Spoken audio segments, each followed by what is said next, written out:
बाऊजी, जो 80 साल के एक वृद्ध व्यक्ति हैं, अपने बेटे विजय और बहू सीमा के साथ रहते हैं।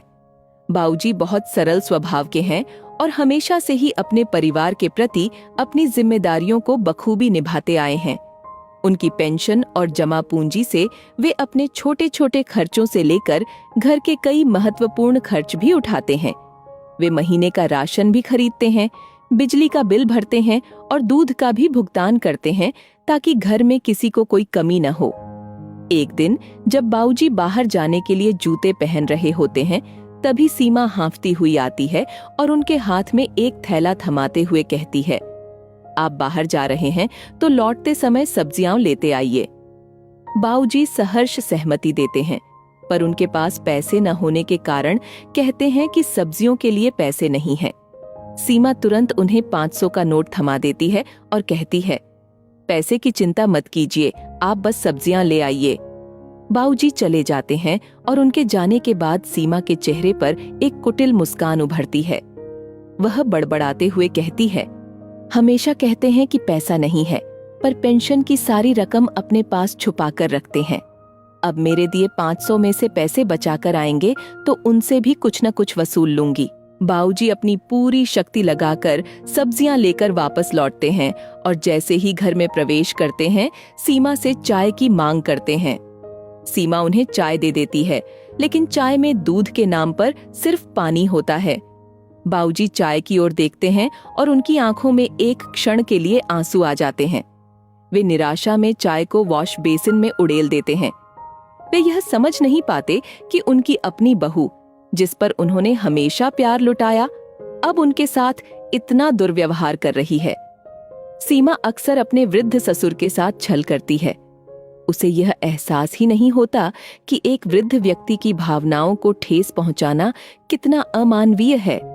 उसे लगता है कि चूंकि बाऊजी वृद्ध और सीधे सादे हैं, इसलिए वे उसका विरोध नहीं करेंगे। सीमा के पति विजय को भी इस सब की जानकारी नहीं होती और वह अपनी पत्नी पर ही विश्वास करता है। बाऊजी को अपने घर की व्यवस्था का पूरा ध्यान रहता है। वे हर महीने राशन, चावल, दाल और आटा खरीदकर घर के भंडार घर में भरकर रखते हैं। उनके लिए यह बात महत्वपूर्ण थी कि घर में अन्न भरा होना चाहिए। उनका मानना था कि ऐसा करने से घर में सुख शांति बनी रहती है और मां लक्ष्मी का वास होता है। लेकिन सीमा को उनके इस व्यवहार में भी समस्या नजर आती थी। उसे लगता था कि बाऊजी के पास काफी पैसा है, लेकिन वे उसे खर्च नहीं करना चाहते। वह हमेशा बाऊजी से अपने तरीके से काम करवाने की सोचती थी। एक दिन जब विजय सुबह का नाश्ता कर रहा था, उसने देखा कि बाऊजी की थाली में पनीर नहीं है। उसने आश्चर्य से पूछा, सीमा, क्या तुम पनीर देना भूल गई हो? सीमा ने किचन से ही जवाब दिया, इस महीने का दूध का पैसा नहीं दिया गया है, इसलिए 1 लीटर ही दूध आ रहा है। उस दूध से चाय बनाऊं या पनीर? विजय को सीमा की बात सुनकर बहुत गुस्सा आया। उसे याद आया कि उसके पिता ने हमेशा अपनी सेहत का ख्याल रखा था और आज वही पिता मजबूर होकर बिना दूध और पनीर का नाश्ता कर रहे हैं। उसे समझ नहीं आया कि क्यों उसकी पत्नी इस तरह का व्यवहार कर रही है। अगले दिन से विजय ने दूध खुद खरीदकर लाने का निर्णय लिया और बाऊजी के खाने पीने का विशेष ध्यान रखने लगा। वह देख रहा था कि बाऊजी कितने दुखी हैं और उन्हें अपनी बहू की कंजूसी और दुर्व्यवहार का सामना करना पड़ रहा है। विजय का यह व्यवहार सीमा को बिल्कुल पसंद नहीं आया और वह मन ही मन कुंठित रहने लगी। एक दिन उसने विजय से गुस्से में कहा, तुम अपनी सारी कमाई बाऊजी पर लुटा दोगे क्या?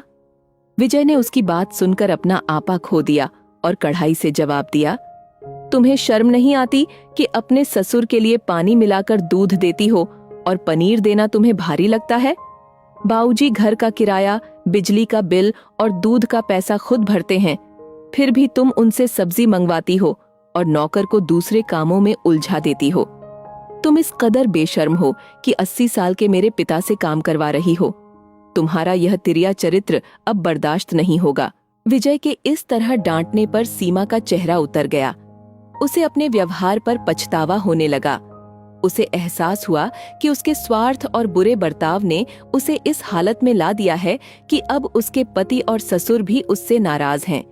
उसने तुरंत विजय और बाऊजी से माफी मांगी और वादा किया कि वह अब से अपने व्यवहार में बदलाव लाएगी और बाऊजी का सम्मान करेगी। इस पूरी घटना ने विजय को यह एहसास दिलाया कि एक अच्छे बेटे का होना बहुत जरूरी है, ताकि बुजुर्ग माता पिता को अपने ही घर में दुख न सहना पड़े। विजय को यह भी समझ में आया कि वृद्ध आश्रमों की संख्या क्यों बढ़ रही है। समाज में ऐसे कई बेटे हैं जो अपने माता पिता का ख्याल नहीं रखते और बहुओं के हाथों उनके माता पिता को अनदेखा करने देते हैं। कहानी का सार।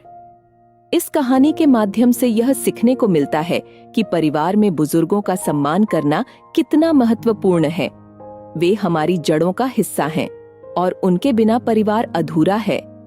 यदि बेटा अपने माता पिता का सम्मान करेगा तो बहू की भी हिम्मत नहीं होगी कि वह उनका अपमान करे।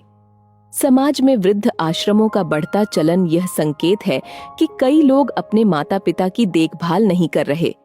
ऐसे में जरूरी है कि हम अपने परिवार के बुजुर्गों के प्रति संवेदनशील बनें और उनका सम्मान करें, ताकि उनका बुढ़ापा भी सुकून से बीते।